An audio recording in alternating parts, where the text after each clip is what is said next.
नमस्कार साथियों, एक बार फिर मैं आपके बीच में आरसीएम ट्रेनर अजय कुमार कदम ऑनलाइन एजुकेशन सिस्टम में आपका स्वागत करता हूं। और आज का जो सब्जेक्ट है 8 कोर के ऊपर हम बात करेंगे। और 8 कोर में भी हम जो आज बात करने वाले हैं वो छठे और 7वें स्टेप पे बात करने वाले हैं। तो 8 कोर के अंदर जो छठवां हमारा स्टेप है वो है महीने के शुरुआत में अपनी सक्रिय अपलाइन के साथ काउंट करना। बहुत ही महत्वपूर्ण बिंदु है सर ये। अगर इस बिंदु को अगर आप सीरियसली नहीं लेते तो आप कभी भी बहुत बड़ा बिजनेस नहीं कर सकते। इस बिंदु को समझने के लिए इस एक लाइन के अंदर, एक छठवें स्टेप के अंदर 3 बातों को हमको बहुत अच्छी तरह से समझ लेना है। सबसे पहली जो बात मेरे को पकड़ में आई वो महीने के शुरुआत में। महीने की शुरुआत में ही क्यों? महीने की शुरुआत में इसलिए कि अगर महीने की शुरुआत में आप अपलाइन के साथ बैठते हैं तो पिछले महीने का आपको पता होता है कि आपकी क्लोजिंग बिजनेस क्या है और आने वाले महीने के अंदर क्या प्लानिंग लेके चलना है। पूरा का पूरा 30 दिन का समय आपको अपनी टीम के साथ बिजनेस करने के लिए मिल जाए। तो साथियों ध्यान रखना है कि महीने की शुरुआत में ही बैठना है। कोशिश करना है 1 से 2 तारीख के बीच में हम अपलाइन के साथ काउंसलिंग करें, पूरी टीम के साथ काउंसलिंग करें। दूसरी बात इसमें एक महत्वपूर्ण शब्द है कि सक्रिय अपलाइन के साथ। सक्रिय अपलाइन से क्या मतलब है साथियों? अगर मैं अपनी अपलाइनों की बात करूं तो एमएल चौधरी साहब से लेकर और केसी छाबड़ा जी तक, यानी टीसी छाबड़ा जी तक सभी मेरे अपलाइन हैं। लेकिन यहाँ पर ये शब्द सक्रिय अपलाइन है। सक्रिय अपलाइन से मतलब है ऐसी अपलाइन जो आपके बिजनेस के लिए एक्टिव हो। मेरे शब्दों को समझो आप, जो आपके बिजनेस के लिए एक्टिव हो, जो खुद के बिजनेस के लिए एक्टिव हो। 2 शर्तें हैं सक्रिय अपलाइन की, आपके बिजनेस के लिए एक्टिव हो और खुद के बिजनेस के लिए भी एक्टिव हो। अगर कोई अपलाइन अपने स्वयं के बिजनेस के लिए एक्टिव है तभी वो आपके बिजनेस के लिए एक्टिव हो सकती है। साथियों सक्रिय अपलाइन, आप किस अपलाइन को बात समझेंगे? सक्रिय अपलाइन वो अपलाइन है जो अपनी टीम के साथ निरंतर संपर्क में है, जो अपनी टीम को साथ लेकर बिजनेस करती है, जिसके पास अपनी टीम के लिए जिम्मेदारी है और वो बिजनेस की काउंसलिंग करके उस बिजनेस के लिए समय समय पर टीम से उसके फीडबैक लेती है, सारे काम करती है।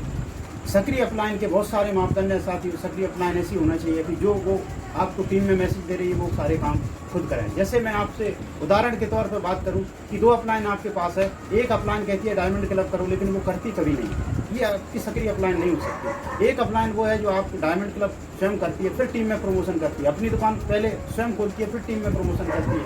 अपनी टीम में रोज लोगों से कॉन्टेक्ट करती है, फिर टीम के लिए, टीम लीडरों के लिए बात करती है। तो हमको एक्टिव अपलाइन का मतलब है ग्रोइंग अपलाइन, जो ग्रो कर रही है, जिसका बिजनेस ग्रो कर रहा हो, जिसकी टीम ग्रो कर रही है, ऐसी इफेक्टिव होना चाहिए जिसका प्रभाव हो टीम में। बहुत सारे अपलाइन मेरे टीम के अंदर हैं लेकिन उनको मेरे टीम के लीडर नहीं जानते हैं, उनका मेरी टीम में कोई प्रभाव नहीं है, तो ऐसी अपलाइन का कोई मतलब नहीं है। तो हमको सक्रिय अपलाइन के साथ बैठना है। और तीसरी महत्वपूर्ण बात यह काउंसलिंग करना है। काउंसलिंग क्या है? काउंसलिंग ठीक ऐसे ही है जैसे कि अगर मैं आपसे कहूं कि आपको एक शानदार भवन बनाना है, तो अगर आप बिना नक्शा के बनाएं तो हो सकता है जैसा बनाना चाह रहे हो वैसा ना बने, लेकिन यदि आप मैप बना लेंगे तो निर्धारित रूप से वही बनेगा। एक रोड मैप है काउंसलिंग।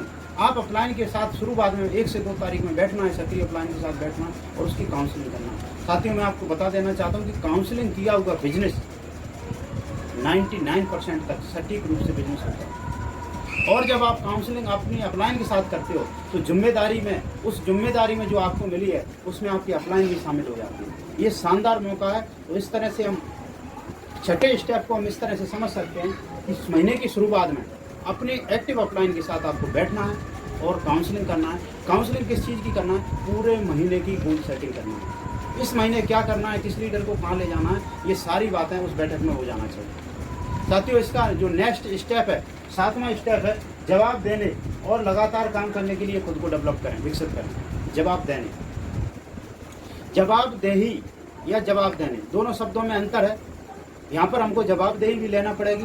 जवाबदेही से मतलब यह है कि अगर आप अपलाइन के साथ काउंसलिंग करेंगे तो अपलाइन आपको कुछ काम देगी, उनको आपको स्वीकार करना है, उन कामों को आपको करना है। अगर ऐसा आप करोगे तो आपकी टीम के अंदर डुप्लीकेशन पैदा हो जाएगा। जवाब देने से मतलब यह है कि आप अपने अपने आप को इतना डेवलप करें, इम्प्रूव करें, नॉलेज इकट्ठी करें। ऐसा आप करेंगे तो आप कॉन्फिडेंस से लेवरेज हो जाएंगे और आप हर सवाल का जवाब दे सकते हैं। अगली जो बात है वो है लगातार काम करने के लिए खुद को तैयार करना। साथियों, अगर आप चाहते हो आरसीएम बिजनेस के अंदर सफल होना, और यदि आप लगातार काम करने के लिए अगर खुद को प्रिपेयर नहीं करेंगे, आप डेवलप नहीं करेंगे, विकसित नहीं करेंगे, तो बिजनेस करना आपके लिए हो सकता है बिजनेस आपका थोड़ा बहुत हो जाए, 25-50 हज़ार की आपकी जुगाड़ बना दे आरसीएम में, क्योंकि आरसीएम बिजनेस तो औगड़दानी है, इसके अंदर जो भी आ जाता है उसको कुछ ना कुछ दे ही देता है। लेकिन आप अगर रियल सक्सेस चाहते हैं तो आपको लगातार सक्सेस अपने आप को डेवलप करना पड़ेगा। साथियों, सबसे पहले इस बिजनेस के अंदर मैं आपको शुरू से बात करता हूँ, एक नया आदमी आता है, वो अपने आप को एक डिस्ट्रीब्यूटर के रूप में तब्दील करता है, डायरेक्ट सेलर के रूप में तब्दील करता है। इसके लिए उसको 2 चेंज करना पड़ते हैं। सबसे पहले उसको दुकान बदलनी पड़ती है, और फिर उसको अपनी बात करने का तरीका और टाइमिंग चेंज करना पड़ती है। लोगों के बीच में जाके लोगों से इस बिजनेस के प्रोडक्ट की बात करना चालू करती है।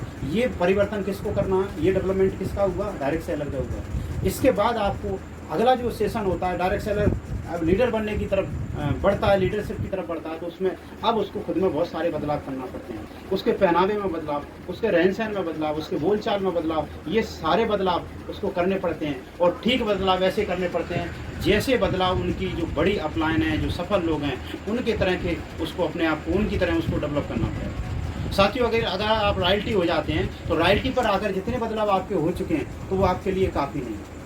रॉयल्टी जो लीडर हैं, जो मेरी टीम के अंदर जो लीडर हैं, या जिन लीडरों जो मेरी वीडियो सुनेंगे, इस वीडियो को मैं आपको उनको बता देना चाहता हूं कि अगर आप रॉयल्टी आ गए हैं तो रॉयल्टी लायक बदलाव आपके बीच में हो चुके हैं। अगर आप टेक्निकल जाना चाहते हैं तो आपको टेक्निकल वाले बदलाव आज से शुरू करना पड़ेंगे, अपने आप को डेवलप करना पड़ेगा।